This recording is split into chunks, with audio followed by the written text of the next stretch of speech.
Tonight, the man accused of killing his 11-year-old daughter has died in hospital. Rupesh Rajkumar was suffering from a self-inflicted gunshot wound. His death comes on the same day as his daughter Riya Rajkumar's funeral. Plus, too afraid to face us because you're failing kids across the province. the firestorm of fury and Doug Ford's rapid reaction after another Conservative comes under fire for comments made around autism reform.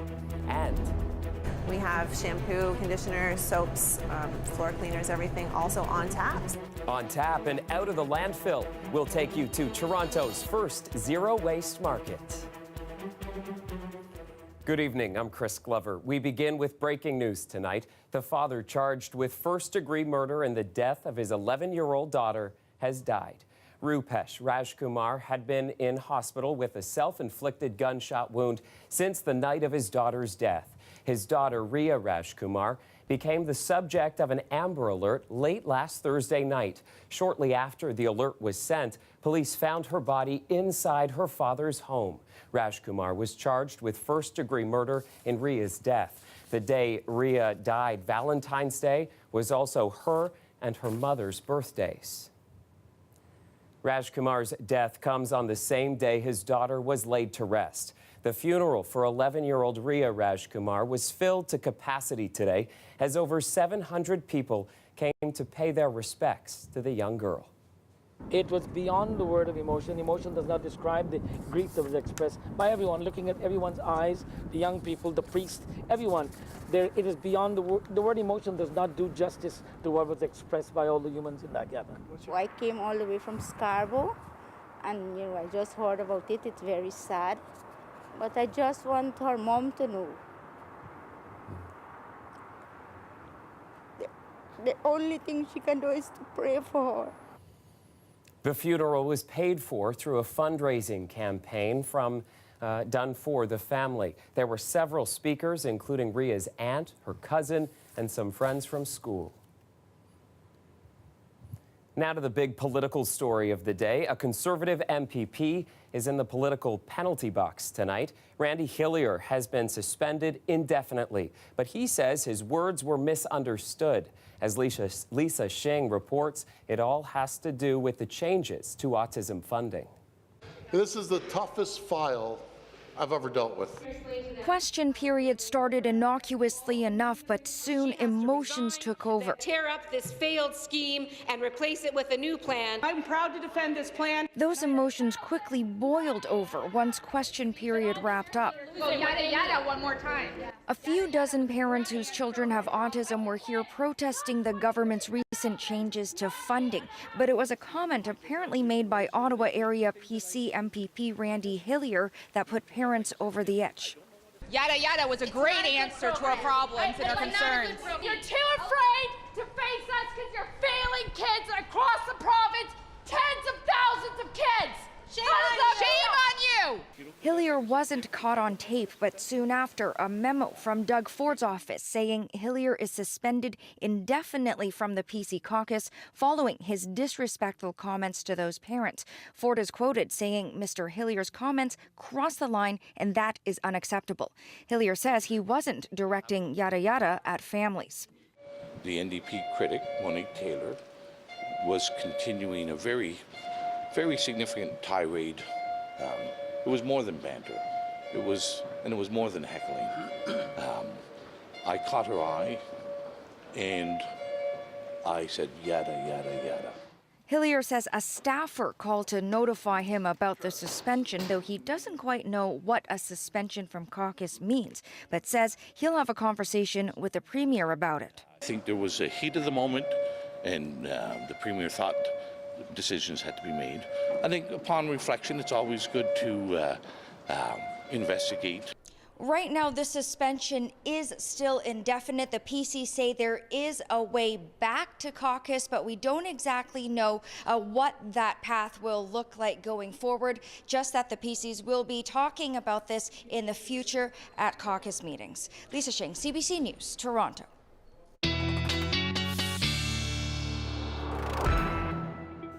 Time now for a first look at your weather forecast with Colette Kennedy. Colette, freezing rain was a big concern tonight. What happened with that? Well, I'll tell you what happened. It's happening. I know it's been a little bit patchy, so you might be watching us from an area and you're like, well, there's no freezing rain here.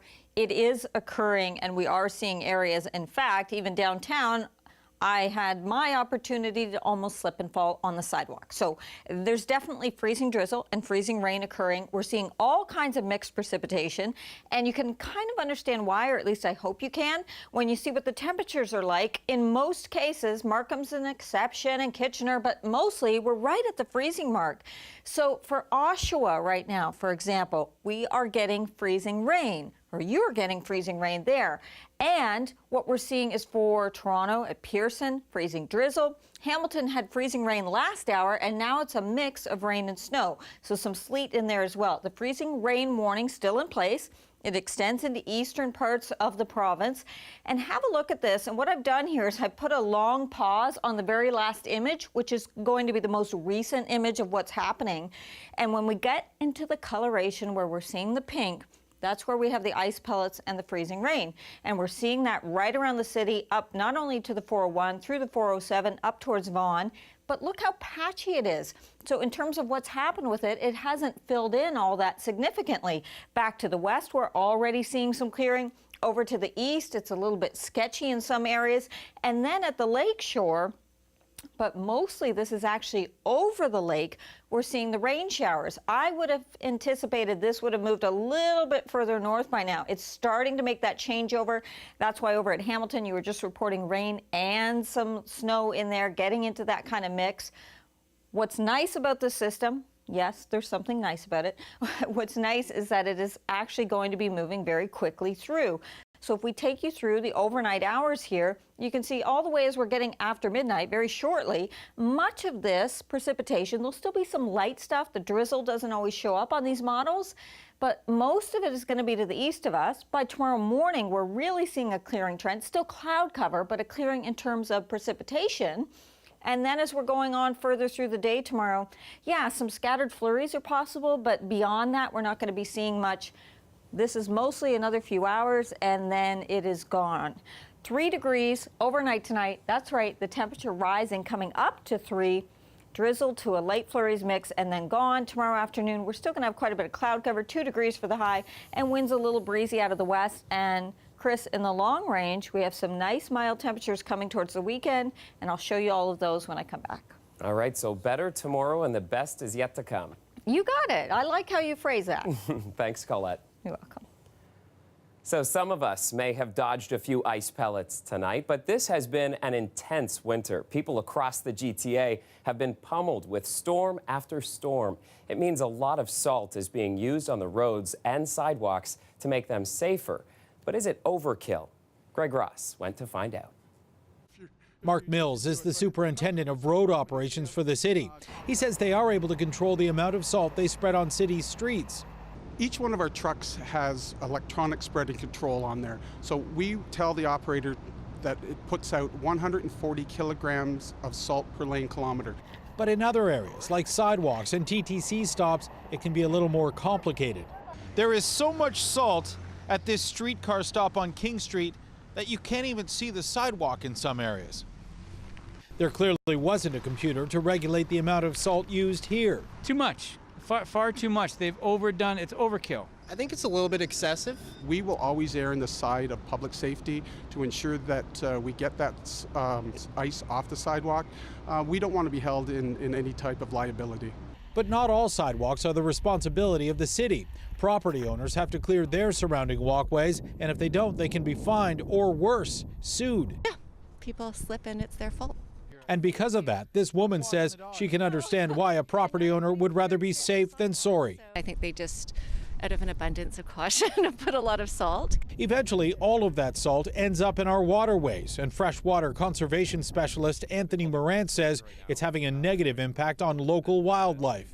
So it'll start affecting fish, turtles, frogs, and then upper levels of the food chain, so we start getting birds and larger things like river otters. He says the best solution is simply using less salt.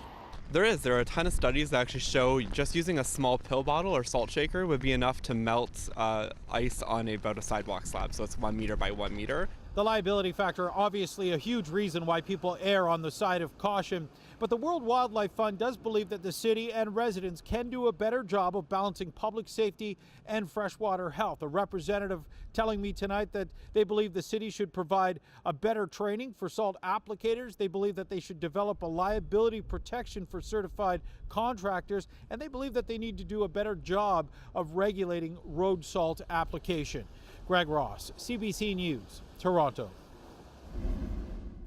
Toronto police arrested 33-year-old Ibrahim Khair today in connection with 2 separate homicides. The first of the 2 fatal shootings happened in Kensington Market on July 1st last year. A 20-year-old man was killed at College and Augusta. The second shooting happened roughly 2 weeks ago at Queen and Parliament. A 24-year-old man was killed in that shooting.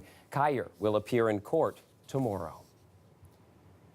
Canada has a big problem with food waste. $31 billion worth of it ends up in landfills every year. But as Adrian Chung reports, some local grocery stores hope small changes will make a bulk of difference. A neighborhood grocery store like any other, but a quick walk through the aisles and at the checkout, that's when you notice something's different.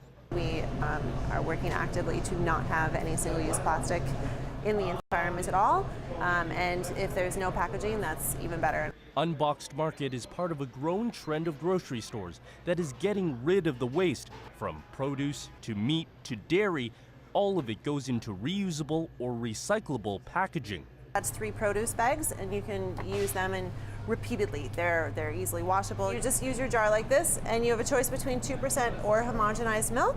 There's a little spigot under here, and you just push the handle up, and you have milk on top. They're cutting out waste for household items like soap, too. You don't need to buy this jar to fill it with soap. If you have a jar at home that had soap in it, that had mustard in it, that had whatever it is, bring it in and use it. You won't find any boxing or packaging around here. You're using a bag that you brought, and you're really only paying for things that you need. It might be a single apple, or maybe a couple of potatoes. And the idea is that you're really just paying for the things that are inside, not what's around. According to the United Nations, 1.3 billion tons of food gets thrown out worldwide every year. CBC's Marketplace found that Canada feeds into that waste. $31 billion of food being thrown out before it spoils.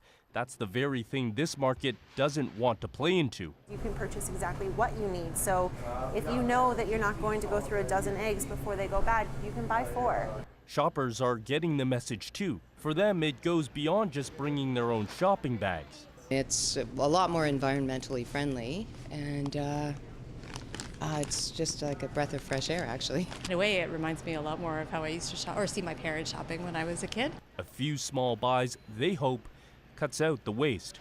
Adrian Chung, CBC News, Toronto. I'm Natalie Nanowski. Do you know the difference between THC and CBD? Well, you're gonna have to learn if you want to work in a cannabis retailer come April 1st. CanCell, the new smart serve of the cannabis industry, launches on Monday. I'll have a breakdown of the course coming up after the break.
We're learning more tonight about the police investigation into serial killer Bruce McArthur.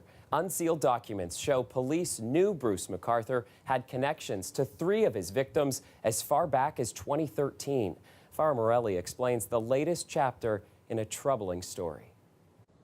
This is a more than 200-page document. We previously had access to it, but large portions were blacked out, and that's because the Crown and Bruce McArthur's lawyer had argued that some of this information might actually infringe on his right to a fair trial. As we know, the case never went to trial because McArthur pleaded guilty to 8 counts of first-degree murder. And so this information is now being released. The most interesting part is that it confirms that as far back as 2013, police knew that Bruce McArthur had links to 3 of the victims who were missing at the time: Majid Kayhan, Skanda Navaratnam, and Abdul Basir Faizi. McArthur was brought in for questioning in November of 2013 about the missing men, and in that interview, he admitted to police that he only knew Kayhan and Navaratnam. But what this document shows is that before police even interviewed him, they knew he had a link to the 3rd victim, Faizi.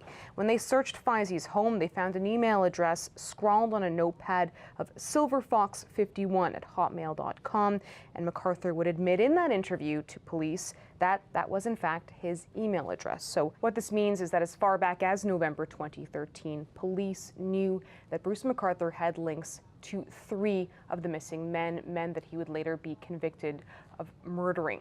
Now, this document release is just the first in what's expected to be a series of unredacted documents released from the court. Farah Morelli, CBC News, Toronto. Cannabis stores are expected to open across the province in 6 weeks. Anyone hoping to work in one of the locations needs to be trained to sell weed responsibly. And as Natalie Nanowski shows us, that includes learning how to spot someone who's had one toke too many. THC or CBD. Do you know the difference? Well, if you want to sell cannabis, you're going to have to know how the 2 compounds affect the body differently. THC, which is really known as the main intoxicant in cannabis, and then CBD, which doesn't have any intoxicating effects, but is really appreciated by many people just for the health and wellness purposes. Those facts, along with so many others, are part of the new CanSell course. It's kind of like the Smart Serve test for servers that's been around for decades. Starting April 1st, all dispensary staff will have to be CanSell certified in Ontario. The 4-hour course was designed by Lift & Co., a company that helps break down the facts about pot. We are exiting the period of prohibition. There are a lot of consumers who will come into the cannabis world with a body of information. It may contain inaccuracies, and it's probably going to be inconsistent insofar as many of those consumers will have been buying from the black market. This test will ensure that their new dealers are knowledgeable. We underscore that while cannabis is something to be enjoyed, it also needs to be enjoyed responsibly. Here's an example of one of the questions you're going to see on the exam. True or false, cannabis affects everyone in the same way. We obviously know by now that that is false. This is a pretty easy question, but there are more challenging ones. And you have to get 80% on the test in order to pass, and you could only take it twice. You're also going to learn how to tell if someone is high. There's loud talking or signs like red eyes. But why do cannabis retailers need this if they're more like the clerks at the LCBO than bartenders? People who are intoxicated in buying alcohol, that usually happens within a bar or a restaurant setting. We don't have those settings yet with cannabis. We want to ensure that the retail employees know in that situation, how do you handle someone who is intoxicated, whether it's by cannabis, whether it's by alcohol. They need to know that their responsibility is to actually deny that sale. The course launches Monday and costs $50. Natalie Nanowski, CBC News, Toronto. Here's a live look at the Toronto Harbourfront tonight. Some warmer temperatures are coming our way. Colette is back after the break with a look at your full forecast. Stay with us.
The weather update is brought to you by Train Extreme Conditions Testing. It's hard to stop a train, really hard. Train, the most reliable heating and cooling brand.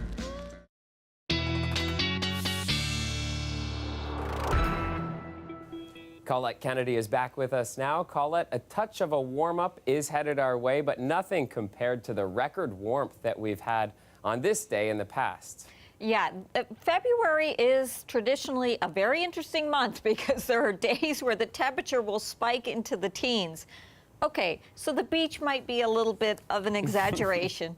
I'm trying to bring some positivity into all of this. I just want to show you, even if we just go back over the last 5 years, and starting with this year, that earlier this month, do you remember we were almost 13 degrees at the beginning of the month on the 4th?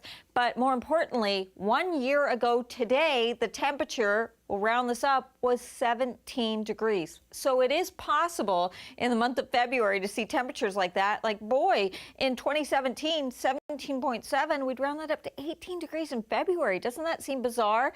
We have some milder air coming in for the weekend, not as mild as that. So I think this day back on the 4th is going to be the warmest day we see for this February, but still. February 3rd, 16 degrees, the same month we hit minus 16 back in 2016.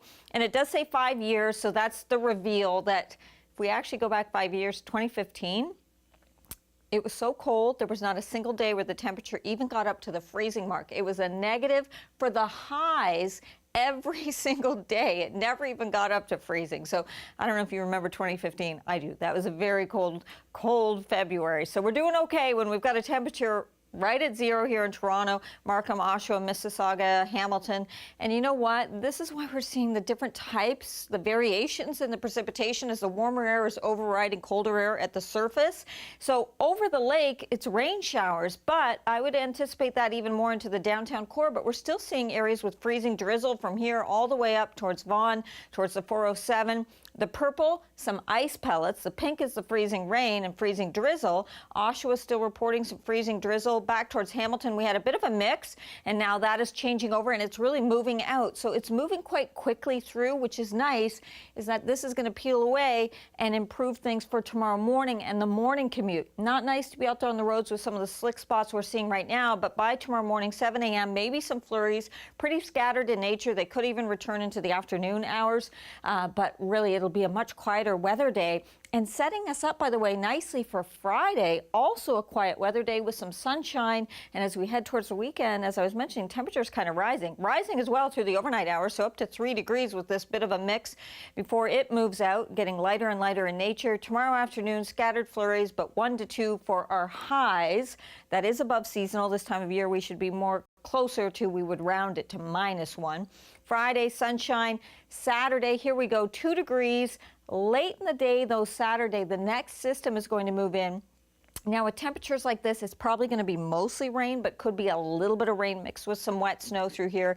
Into Sunday and Monday, windy conditions, 6 degrees on Sunday, but that's early in the day, and then the temperature will be falling. -4 by the time we get to Sunday night, and into Monday, still breezy, and the colder air comes back in. But most of the rest of this month is looking like temperatures will be riding above seasonal, Chris. All right, sounds good. Thanks, Colette. No problem.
American opera singer Jessie Norman was presented the Glenn Gould Prize tonight here in Toronto. Dwight Drummond spoke with her.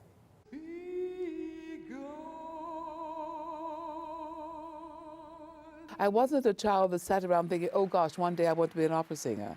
I thought about thinking one day I want to be a doctor. I mean, my dentist was African American, as was my doctor and my teachers and all the rest of it. So I saw African Americans in professions. And so there was no reason for me to think that I wouldn't have a profession. But it certainly never occurred to me that one would be paid for singing. Nobody paid me for singing when I was 10 years old. So it never occurred to me actually that I needed to know Italian in order to just be overjoyed at the thought of Leontine Price singing Aida. It never occurred to me to do anything except rejoice at the fact that I also knew that she was African American. And there she was singing on my radio. Such an inspiration. And that is our show for tonight. I'll be back here with you again tomorrow at 11. Have a great night.